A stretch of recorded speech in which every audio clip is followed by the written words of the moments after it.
This is Andrew Paul Cronin, and you're listening to the Q&A with A.P.C., the show that features conversations with artists, cultural figures, policymakers, performers, and other innovators living in Virginia.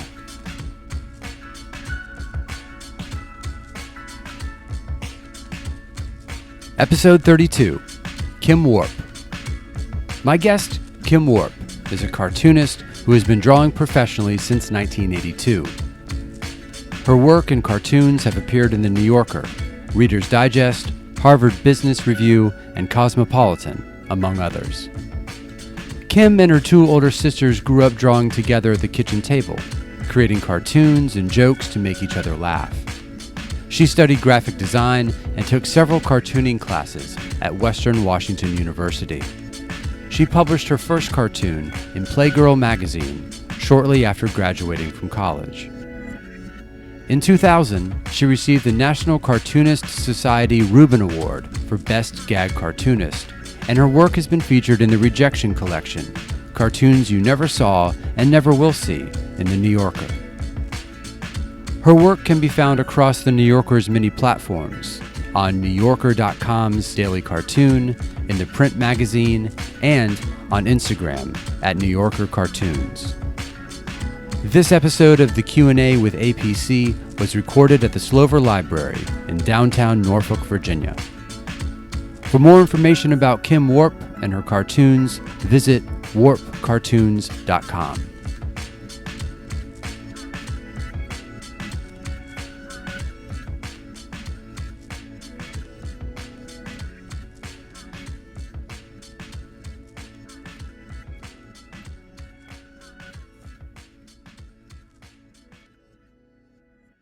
Kim Warp, thanks so much for coming on the show. Thanks for having me, Andrew. Kim, did you see anything worth drawing on your way here?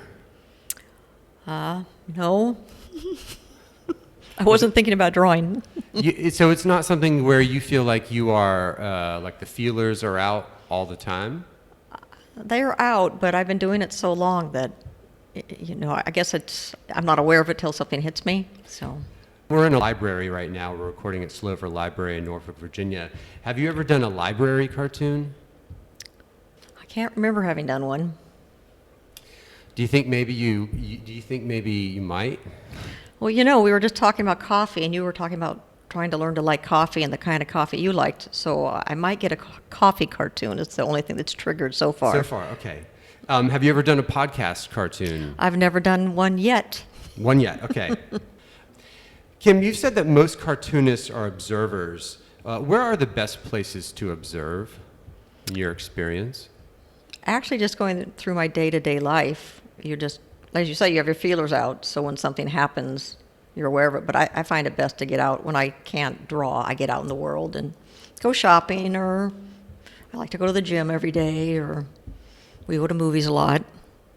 Have you ever you live in Virginia Beach, have you ever gone to the boardwalk and just sort of plopped yourself down on one of those benches and watched America roll by? No, but I'm very observant when we go for walks there. I'm more likely to do that at the mall, or sometimes I go up to New York City, and it's great to watch people up there. Right. Where did you grow up? I grew up in the suburb of Seattle, Washington, a little town called Des Moines.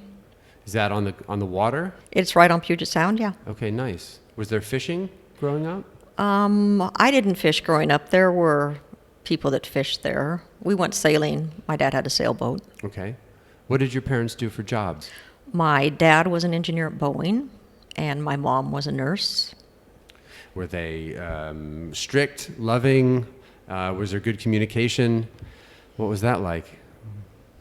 I think they were normal for the 60s. I grew up in the 60s, and I would say they're sort of in the middle. They weren't too strict, and they weren't too lenient. We did our homework and made our beds and did chores, that kind of thing. You said your father worked at Boeing, and you worked at Boeing later on in life. Was there a lot of flying in your early life because of No, he did designs for the airplanes, and we used to go to the airport to watch the airplanes take off. So I remember doing that a lot, going to look at airplanes, but we didn't fly anywhere. Your mom used to tape big sheets of butcher paper to the table growing up, and you and your sisters would draw just about every morning? Yeah, probably once a day. I think it was when Mom was tired. She would tape the paper out and just let us draw. And I think the important thing about was that she would throw it away when we were done. There was no, oh, you're a genius, let's give you classes at the museum. There was none of that. It was just something to do, and we would try to make each other laugh, basically.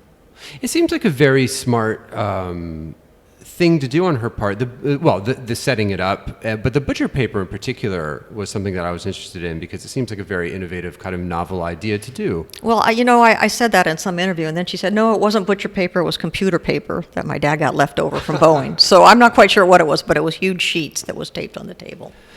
So Kim, I'm a parent, you're a parent. As a parent, how did you go about introducing and offering art to your children?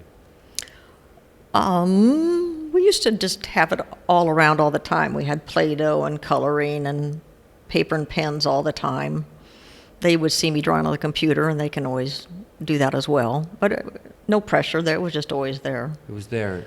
Did you worry about it being like messy or clean or like not organized? Did that come into your mind? Like, how did you handle all that side of it? We had a lot of Tupperware bins, from what I remember. It was a mess. Yeah. So. But that's all right. Yeah. Right? Right. Yeah.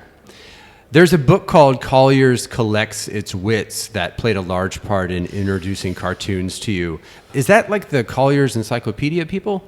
It was a magazine, Collier's, in the 40s, probably before. I've actually talked to a lot of cartoonists who have that collection now.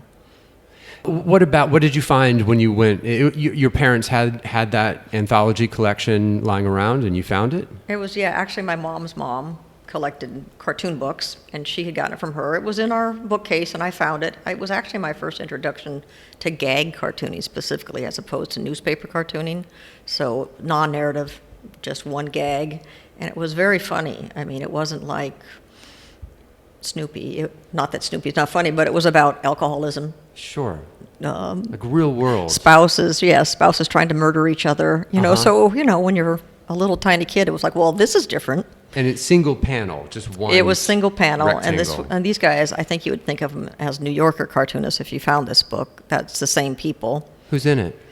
Charles Adams, Whitney Darrell Jr. I think Thurber was in it as well. Okay. Growing up, your parents also had Popular Mechanics and National Geographic magazines lying around the house. What was your interaction with those publications? I love to look at those as well. Yeah. Yeah. Do you remember liking one more than the other? Not really. I mean, they both were sort of exotic things. They were always doing cars of the future that flew in Popular Mechanics and just cultures from all over. I thought they got those magazines for themselves, and they found out years later that they bought them for us because we kept looking at them. So I thought that was cool too. So they had purchased it for themselves. Your parents purchased it for themselves initially, and then maybe not. I don't know. But interesting. I thought they had, but I thought maybe that was part of it. I thought I was getting away with something looking at them. Well, both of those magazines are pretty dense, intellectually, article-wise. Maybe I looked at the pictures. I don't know. Your father took some art in school and did mechanical kinds of drawings, and your mom painted and did lots of arts and crafts. Which did you connect with more growing up? I think art-wise more with Dad, probably. Mom certainly made it available, but my dad in the basement had a wood shop, and he did drawings, as you said, and he would do wood sculptures.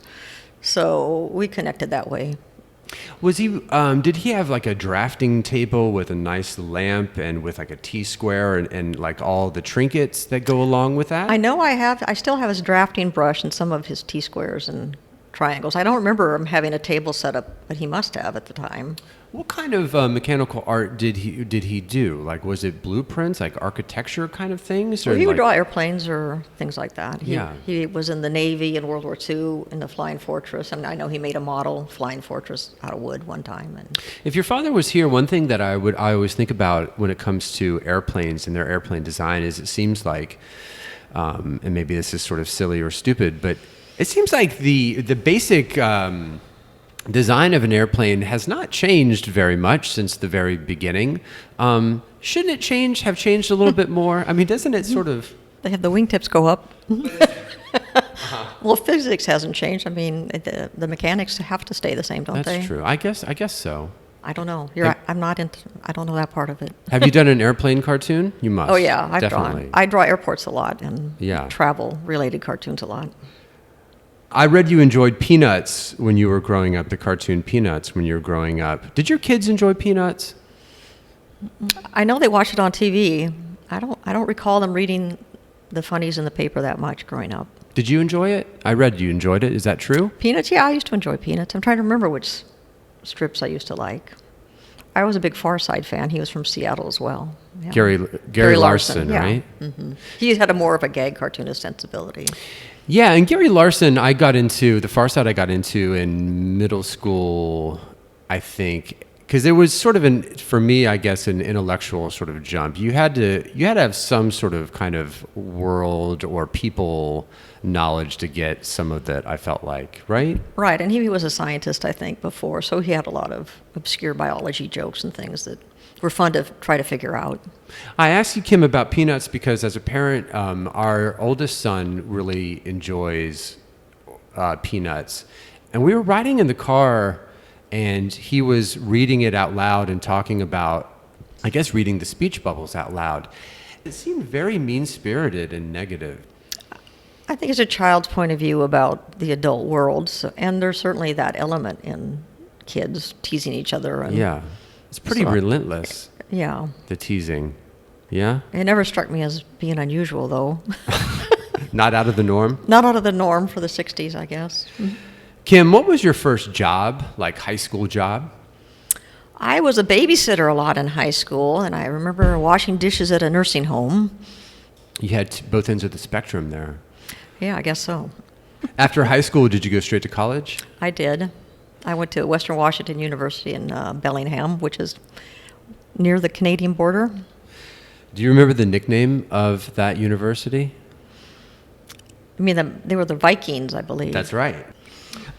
Kim, when you were at Western Washington University, did you travel across the Canadian border for fun? We did that a few times. Can you talk about that? Probably not. Why? Well, why? That's what people want to hear. I'm sure. We just went up there to have a good time and came back. Like Labatt's Blue, Molson? Yeah, probably Molson. We went to Gastown, which was wild to us at the time. Probably not that wild, really. Yeah. The drinking age was younger in Canada. It was younger in Was Canada. that part of the draw? I'm sure. And just the thrill of going across the border. We didn't do it a lot. It's okay. But is it you were in a unique geographical position to be able to sort of hop back and forth across the border and experience life in Canada? You were drawing cartoons in college. I did take cartooning in college. I wasn't trying to get published in college, though, or showing them to many people. There was a class? Mm-hmm. I was taking graphic design, and Bob Urso was my graphics professor, and he did cartooning a couple quarters, I think. He did cartooning what? Taught a class in it for a couple quarters. Oh, okay. What did you do after graduating from college? Well, I tried to be a cartoonist straight out of college, and I was living at my folks' house and just submitting everywhere. And eventually I went to work at Boeing in the graphics department there. What kind of graphic art is required at Boeing?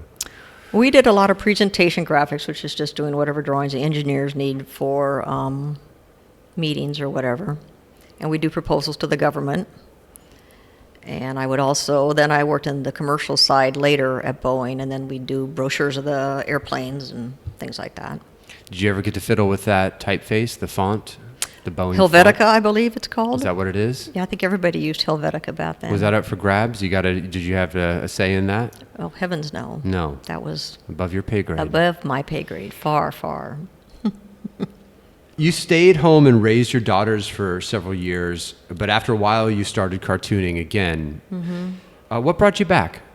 I actually, my husband had put some of my cartoons up on the internet just for something to put up because it was pretty brand new at the time. And editors started contacting me and asking me if I was drawing, which I wasn't. And then I got on a thing called the Weisenheimer, which is a board for cartoonists. And I was talking to other women cartoonists about how to do it because there wasn't a lot of information out at the time about how to submit and get started. And at some point I just decided to start drawing and sending again. When you say that editors were contacting you or contacting your husband, they were finding his post of your art online? Yeah, my cartoons were up, and I think he must have put my email up or our phone number or something, so people were like emailing me. And around what year was this? Gosh. Like 94 or something like that? Must have been mid-90s. Mid-90s. Because I think my daughters were born at that point. Kim Warp, what was your first published cartoon? My first published cartoon was in Playgirl. It was an old couple in bed. And she's saying, I said I wished you were peppier in bed, not preppier. That's awesome. That's a great cartoon. I actually drew that one in college. And was the guy like yeah, all he was all prepped done up, kind of, all dressed preppy. kind of thing? Mm-hmm. Playgirl is a word I haven't heard in some time. Yeah, pretty funny, huh? That is funny, but great. Did you get a copy of the magazine that it was published in? Oh, I'm sure I had one at the time, yeah. But do you have that cartoon? Is it framed? I mean, it seems like that's a real milestone. I'm sure I have it in a file someplace. Okay. In 1999, the New Yorker magazine published one of your cartoons for the first time. Now, for listeners who don't know, the New Yorker, for many journalists and artists, but especially for cartoonists, is like reaching the top of Mount Everest. How did you decide to even submit to the New Yorker? Because to me, it seems like such an unreachable, impossible dream. I think that's really important because I viewed it as practice. That's where you want to be published. And as you say, you think it's unattainable and you'll never get there. But part of being a cartoonist is not listening to that kind of stuff, and you just send it out. All they can do is say no. How many times did they say no until they said yes? Well, when I started drawing again, when I tried right out of college, they said no probably for a couple of years, I imagine. But however, I had gotten notes that said, not this time, which at the time I didn't realize that was a good sign. Mm-hmm. I just took it as a rejection, but I should have been excited to get that and didn't know it. I think I sold after 4 or 5 times when I started drawing again. It wasn't too long. How did you find out that one was accepted, and what was your reaction? How did they tell you, that you're in? The assistant cartoon editor called me and told me they had bought 2 cartoons. And I thought it was a friend playing a joke on me, is how I reacted. Yeah. I didn't believe him. Yeah, that was funny. What were the cartoons? One was a boardroom cartoon, and they had like laundry baskets all over. And the woman was saying, I'm sure none of you will mind if we fold a few clothes while we talk. It was all men. And let's see, the other was an old couple in a grocery store. I think they were taking a class, and it was something about something about blocking the aisle. The gist was they were teaching old people to block the grocery aisle with their carts. Okay. Why is the New Yorker so special to cartoonists? Well, for me, it's where everybody I admire has been published. It's where the people in Collier's I saw and loved were published, and it's just where you want to be. I think part of it, too, is you get your name up front, which is very rare for a cartoonist. A lot of magazines back then used to view it as filler, and you were treated with no respect, and it's never been that way at the New Yorker. It's an integral part of the magazine. And has been, I think, from the very inception right, of it's it. always been part of it. Yeah, very much like a cornerstone of the magazine. Mm-hmm. And I suppose also that over the years, many outlets, publications that used to publish cartoons have sort of fallen. Right, there's fewer and fewer. I think the New Yorker is one of the few print magazines that still runs them. The New Yorker has published about 70 of your cartoons since 1999. Most weeks you email around 10 cartoons to the magazine? Is that about right? Well, I used to. There's a new editor now, Emma Allen, and she doesn't ask you to mail that many in. I'm actually doing a lot more for them online now than print. They do a daily cartoon online, so I've done much more of that. What is the submission process like for them?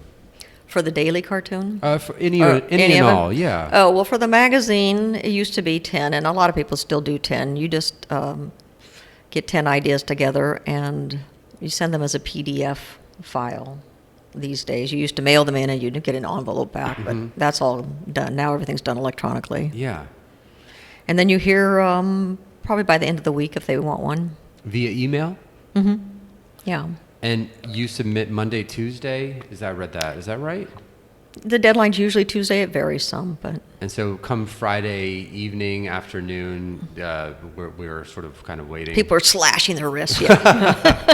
I love that. And what about for like the Daily New Yorker? I know like they have a really great Instagram feed going and digital platforms. Well, the Daily, they have some of us doing that. And it used to be you'd get it for a few months and you'd do it every day for a few months. And now they have a small group of cartoonists doing it. And if you have ideas for that day, you send it in and you find out by mid-morning if they want it, and then you get it in by noon. So it's a very quick process for the daily.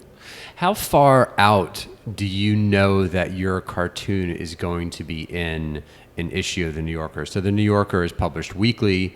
How far out do you know? You generally don't know what issue it's going in. Oh, so it could be months? Yeah, I mean, I've had some years later, yeah. Oh, and there's a number that haven't been in that who knows when. Oh, really? Usually, the only time you know for sure is if it's highly topical. And usually, I mean, they've been moving that stuff online, but if you're doing something pretty topical, it'll probably be in the next week or two. What happens to the rejected cartoons? Well, there are other markets you can send them to. A lot of people, you reuse them. You rethink the line or look at the drawing or just resubmit them as is. It's a competitive process, so it really depends what you're up against each week. Do you ever physically redraw or redo parts of it? Oh, sure, all the time. And do you know if it is the image or the caption that, like, is the feedback that you get when a cartoon has been rejected, is it directed at a certain part of the cartoon, or are you just left to guess? Yeah, you usually don't get feedback at all, unless it's positive. So, and it's not really fair to say it's the drawing or the line. If it works, it works. So you can fiddle with either side, and then a drawing that was nothing suddenly becomes great, and the opposite happens.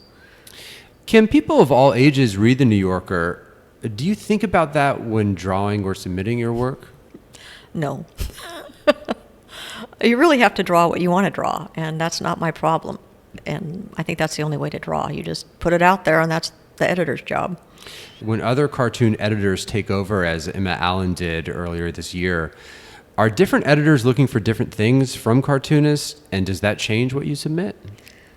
Well, they each have their own sensibility, and it comes down to you are who you are, and you draw what you draw. I mean, I think different types of your work will be purchased probably. She'll probably like different things than Bob did. Mm-hmm. So, have you always drawn the same way? Have you had to develop the design of your characters and backgrounds and landscapes over time? Have you changed them over time? well, I remember Bob Mankoff used to say, this cartoon would be even better with a background. So I hope I've developed a little, but it's really been a process of trying to draw like myself and not draw like the people I admire so much. Mm-hmm. Just learning to be yourself, I think, is the important thing. So what is it like trying to balance the drawing with the caption? It's like music. There's a rhythm to it, and you're trying to get it to go off at the right point. Does the caption complement the image, or does the image complement the caption? Like, what's the order in your head? Mm-hmm. They're part of the same thing in my head. Which comes first? Either one. The idea comes first. I mean, I really see it as a form of writing, and half the writing is the drawing. I think that's what people don't get. They often ask, if who writes them? You're like, it's all writing, and they come together. You fiddle with the drawing and the writing the whole time, trying to get them to work. Deleting words? Mm-hmm. Changing the line. Often my first attempt at selling a cartoon, my line will be too on point, and I'll come back to that drawing much later and think of a totally different line for it. What do you mean, the line? The line will be too close to what the drawing is already telling you. The line being the caption? The caption will be too close to what the drawing is saying as well, so you really want it to be a counterpoint. And you think about whether or not the figures are like center or left justified, or if like the cloud, should we have more clouds? Like, is it, you get that nitty gritty? Yeah. I tend to get more wrapped around the axle about the figures than that kind of stuff, but sure, it comes down to gestures, just an expression on the face, communicating something. Everything is communicating something. Kim, is there a limit to the number of words a cartoon can or should have? No, not really. Although I like to have one line. I mean, some people have much longer ones, but I won't read them if they're too long, and I think a lot of readers are that way, where they won't put the effort into it. Maybe the younger readers aren't that way because of graphic novels, but to me it's a very fast medium. The immediacy of the humor is part of the appeal. Yeah, I think so. I think so too. But I mean, there's other types of cartooning, and that's perfectly valid as well, but that's not what I'm interested in doing, I guess. I don't know if I've ever seen a paragraph, caption, or line in the New Yorker before. Well, they're running a lot more narrative cartoons. I mean, Ross Chasta's always done them, and Emily Flake's doing them now. And I mean, like and a I think multi-panel thing. Multi-panel, and that's just, I just don't do that too much. And some of those are wonderful, but it's not the way my mind works. You were a judge in 2012 at the New Yorker Festival in New York City, and you were on a panel talking about the magazine's caption contest. Can you describe briefly what the caption contest is? Well, the readers really love this. It's a page in the back of the New Yorker, and one of the cartoonists does a drawing, and it's left up to the readers to come up with a caption, and I think they pick 3, and then it's judged from there. Right. Early on in the panel, a slide was shown that stated 84% of entries into the contest were from men, compared to only 16% were submitted by women. However, 23% of the winning entries to the New Yorker Caption Contest are submitted by women. So, in essence, and truthfully, women have a higher winning percentage than men. Why is that? Oh, no, I have no idea why that is. Kim, are women funnier than men? I think we're equally funny, Andrew. The statistics don't show that. Like I said, I'm not a math person. You remember being there when that panel was revealed, that PowerPoint presentation? I don't remember that statistic, so. It's there on YouTube. But we are getting more and more female cartoonists, so that's a good thing. All right, so let's talk about, Kim, for a moment, where your ideas for your cartoons come from. You've said the best ideas are often down deep and tied to emotions and things that you don't want to talk about. Can we talk about some of the things you don't want to talk about? You can try, but probably will not. I don't know what those things are, so what don't you want to talk about? It's not something like that exactly. It's more like you have this feeling during the day of something's upsetting you and you're not sure what it is, so you start pulling on that string and seeing where it leads. So it could be anything. It's not some deep, problem I have or something. It's just something that day that you're maybe repressing in your mind. You don't want to think about it. Anxieties? Oh, sure. Frustrations? Anger? Maybe. I think there's a lot of anger in cartoons. If cartoonists see the world slightly differently than the rest of us, how did you come to see the world differently? Was there a specific event? No, I think you're born that way. I've talked to a lot of cartoonists, and most of us feel like their wires aren't quite right. You agree with that statement that cartoonists kind of see things differently? Yeah, I think so. Or we're just always analyzing things where somebody else would just let it go. Nothing goes unchallenged. What do cartoonists talk about when you're together? Editors. You don't often talk about cartooning directly, really. Mm-hmm. Talking about the biz. Is there less to talk about because there's less cartoon editors? No, it's exciting right now with the online. All sorts of stuff is happening online. New markets are opening up, new ways of making a living, so new venues. You've said politics and world events are the most fascinating than other subjects. What about those two topics interests you so much? I tend to think of cartooning as, I do cartoons about my own little world, and I do cartoons about the big world, and I think when the kids were little and that was what I was struggling with every day, that was more interesting to me. And now the kids are grown and there's so much going on in the world right now. Right now that's more interesting and something I'd rather talk about. Is there a catharsis? Do you feel some sense of release when you have done something politically and sort of gotten it out? Do you feel better about yourself and the world and how things are? I'm happy to have a say, at least. So many people are angry right now and don't have the opportunity to get it out there at all. So I'm happy I have an outlet. Mm-hmm.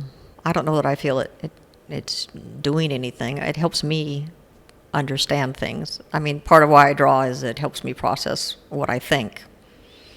And I come to make sense of it through drawing and writing about it. So I feel like cartooning must be kind of difficult because in a way, like, hasn't everything already been done before? So what's it like having a job where you're always trying to find and record something new? Well, it can be very frustrating on days that it's not happening, but then you'll get one and it feels great. So, I mean, you can only report your own experience. So, yeah, it's probably all been said before, but we're all new people. We're all new people. Well, it's now you see young cartoonists and they're talking about the same stuff too, but their generation has a slightly different take on it. Yeah. You know, I'm seeing a lot of cartoons about parenthood from the young cartoonists now, and you know, I talked about the same things back then, but I talked about it slightly differently. So Right. it's kind of a unique history of the world to look at cartoons through time. Kim, do people in your life ever change their behavior or orchestrate some event in the hopes that you may turn it into material for a cartoon? They may say, "Don't draw that." More likely, like, this better not be a cartoon. I don't think they do that. No? I don't think so. I don't know.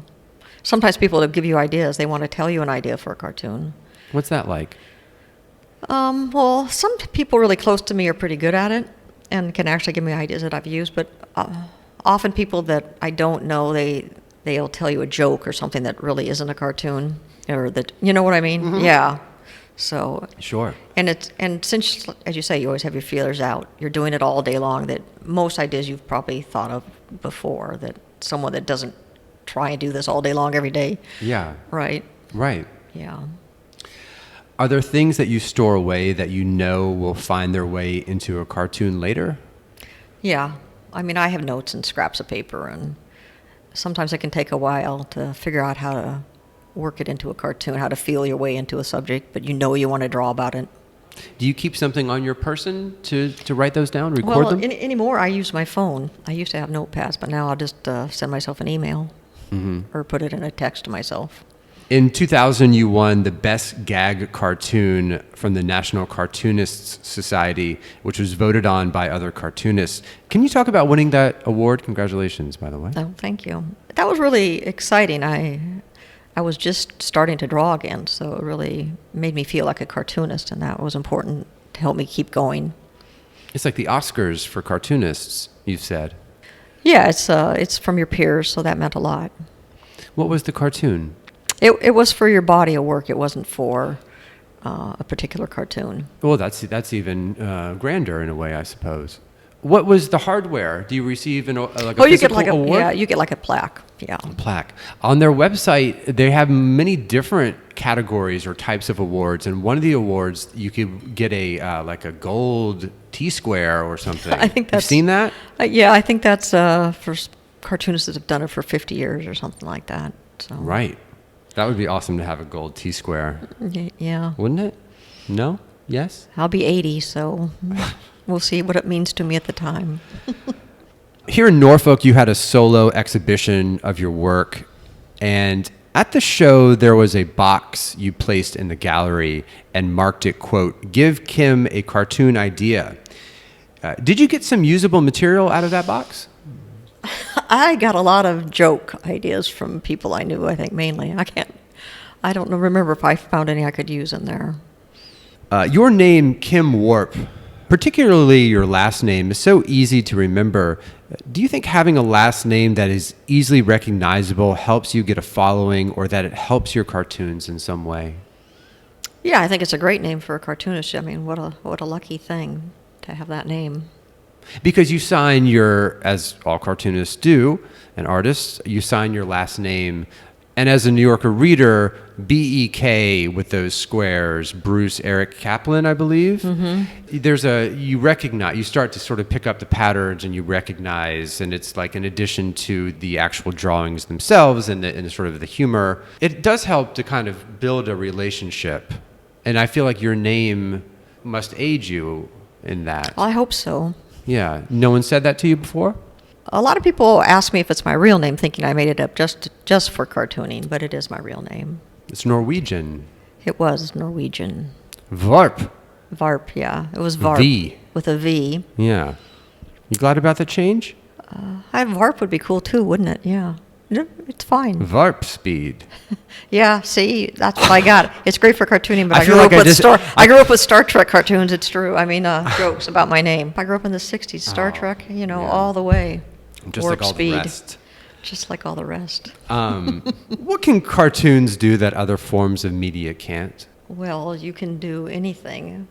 I suppose it's catching up now with all the special effects, but you can really draw anything you want to draw and any fantastical thing. Or the thing I like about gag cartooning is its immediacy, and I can have an idea out there the next day now. Where if you're trying to do a movie, you have to put your life into it for a year, and what if it bombs? If a cartoon bombs, who cares? Right. It's one day. Sure. You know. Have you ever submitted anything that you knew would get rejected straight away? Yeah, sure. I'm like, stuff you dare them to publish? Yeah, sure. Like what? Oh, it might be risque, or it might be too political. Mm-hmm. And why do you do that? Why do, I mean, I'm sure you're not the only one. Why do cartoonists, or why do you do that? Well, one, you don't want to limit yourself and start boxing yourself in, and then you sort of shut off your creativity if you start shutting down that playful side of you. Two, the editors are people, and they like to laugh, and they like to see something funny, even though they know they can't publish it. And sometimes horrors, they do publish it. You think it's too much, and they put it out there anyway. So, Can you talk about the Oscar cartoon that sort of is along those lines? yeah, that was one of them I was thinking of. So I did a cartoon with boobs on Oscar, saying this will bring in the young male demographic, just as a commentary that the kind of comedy they were running to try to get a younger audience. And I just remember having this hilarious conversation with Bob Mankoff about the nipples on the drawing, because and how big they could be. I had them pretty aggressively drawn, and they just wouldn't go for it. And I had to go to really subtle little nipples, and it was just one of the conversations I treasure. And it got published. Yeah, it did, but Yeah. I had to tone things down a little. Is there a trick to making a cartoon timeless? Well, I don't think I have it. Mine is a little more topical. Some people are masters at that. So I'm sure there is. I disagree somewhat. I feel like there's many of your cartoons that I have read. Well, I mean, I think if you're avoiding public figures and I mean, a lot of issues are timeless. Yeah. Relationships and things. And I think just if you're talking about that, it's timeless. But when I'm doing cartoons about Trump, Sure. you know, I don't know that that'll be timeless. Although Right. the Twitter cartoons are lasting longer than I would have thought. What did you think being a cartoonist would be like before you became one? And now that you are one, is it different than what you thought it would be like? I thought it would get easier, and it hasn't. What part being easier? The drawing and the idea, making you think after a while it would just, a piece of cake, but it's a struggle every day to, and maybe that's just me, that I'm not satisfied and drawing the same thing over and over. I just always want to do something different and good. And Is it discouraging?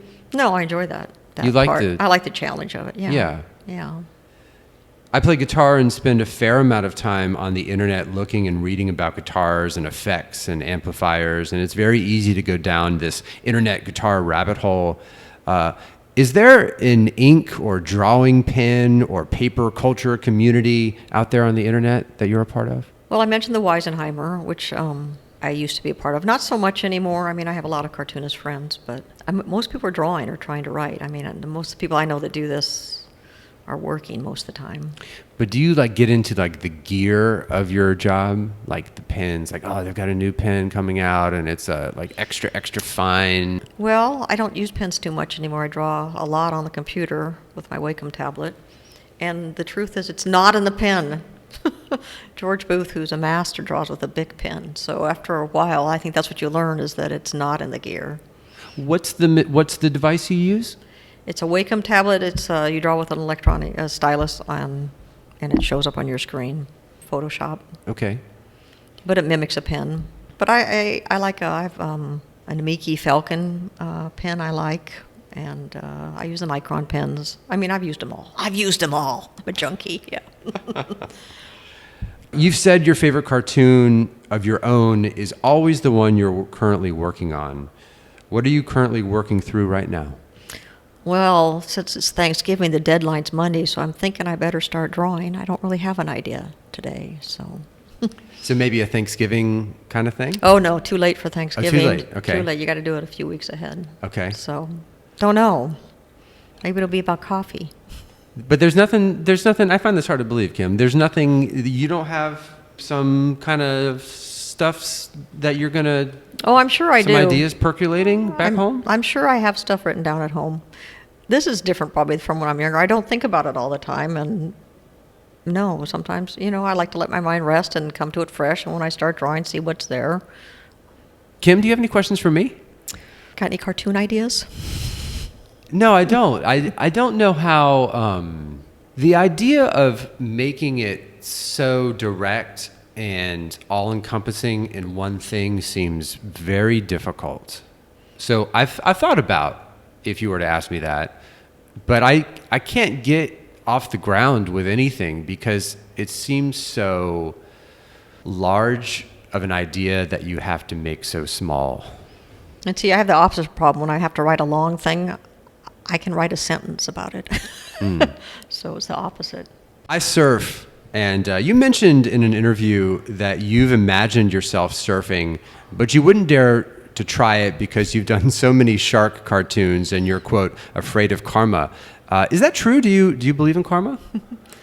Yeah, I do. I think what you put out there comes back. I don't know if the sharks would get me, but in general, yeah. Don't you? I don't know if I believe it, but I would say that it plays a part in my decision making. Like there's certain things I wouldn't do even if... Yeah, of course. Right. I mean, it's really just the golden rule and wanting to treat people right. Do you still want to learn to surf? Maybe. This is sort of an invitation. Call me this summer. Okay. When the water's warm. Yeah, I'm with you on that. And if I get eaten, it's on you. Could you imagine? It's on you, Andrew. Could you imagine? Kim Warp, thanks so much for coming on the show. Oh, well, thank you, Andrew.